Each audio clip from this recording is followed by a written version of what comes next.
people, welcome back to the channel. If you're new here, then I'm happy you're here. We are on our way, about to be on our way to our cryotherapy. It's only gonna be 5 minutes. It's very quick, very simple.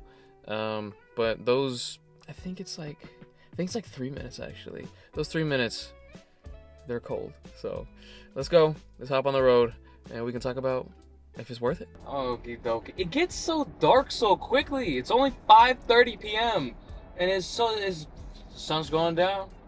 Sun's going down. But still gotta make some videos. Is it worth it? Cryotherapy. I think I've been saying it wrong. Cryo. I'm gonna call it cryo. If I'm saying it wrong, so be it. But I've been doing it for the past, it's literally just been 1 month. And the session is about 3 to 4 minutes. There's different levels. I'll show you guys when we get there. I do the professional mode because, well, I had to work my way up to it. I think I started from the basic one, the intermediate, and there's a third one, but I skipped that one, went to professional mode. It just gets colder. It's like negative 200 something degrees. It gets really cold. I've also done cold plunges, ice plunges in my steel tank that, since it's winter time now, I'm happy about, because it just gets cold depending on whatever temperature is outside. A lot of people have like ice barrels or ice plunges that you can actually regulate and have a certain temperature for, but I've been doing ice plunges for cold therapy, and I mainly do it for recovery, like for muscle soreness. I do it after cardio days. I've been listening to a lot of Andrew Huberman, and he talks very in depth, very sciencey. I cannot say what he says, but he makes it into a way that's easy to understand. So I take that in, and he talks about you shouldn't really do it after a lifting workout. So I don't do it after my lifting workouts because I think it reduces hypertrophy. I don't even know what that means exactly. I gotta Google that. But it reduces something to where you're not getting the most benefit out of your lifting session. That's, to my knowledge, of my understanding of what happens. So I do it after my cardio days, after my aerobic runs, or track runs, or tempo runs, or my boxing sessions. So anytime I do cardio afterwards, I'll recover in the ice plunge. But now, for the past month, I've been doing cryotherapy. Don't think there's any other form of cold therapy that I'm aware of, but these are the two that I've messed with. And let me tell you, I would take doing cryotherapy over an ice plunge any time of the day, mainly because you don't get wet. They use nitric oxide. Is that correct? Could be wrong on that. They use air, cold air, and you don't get wet. You still get the same benefits, and there's more.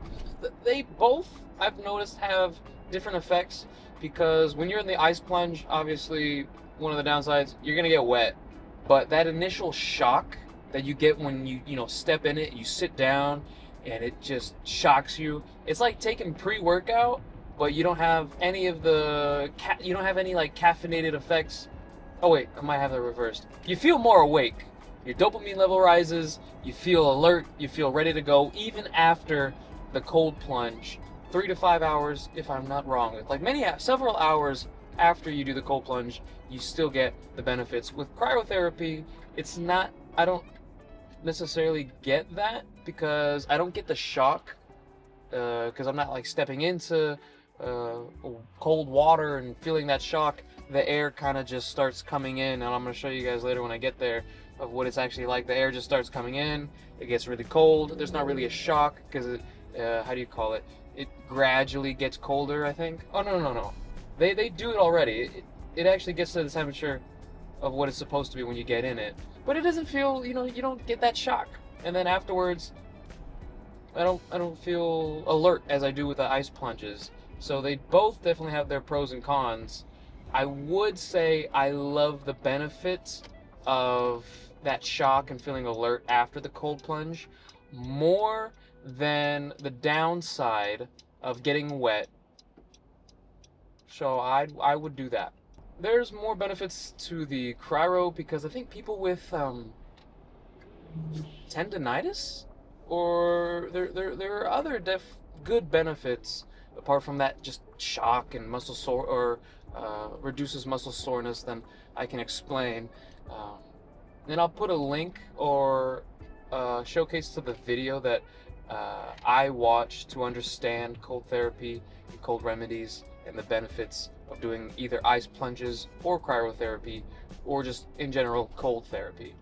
So you guys can learn much better. But I'm just taking you guys with me, showing you what it's like to do this stuff. Without further ado, let's go. And here we are. Get me high off the ground, ground. In a haze, in the clouds.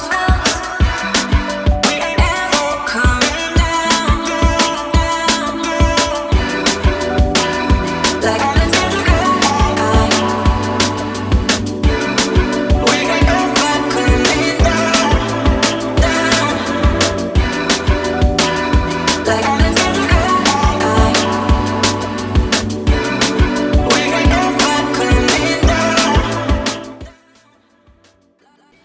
But you ready? Okay, cool. Oh, can you Party in the USA by Miley Cyrus?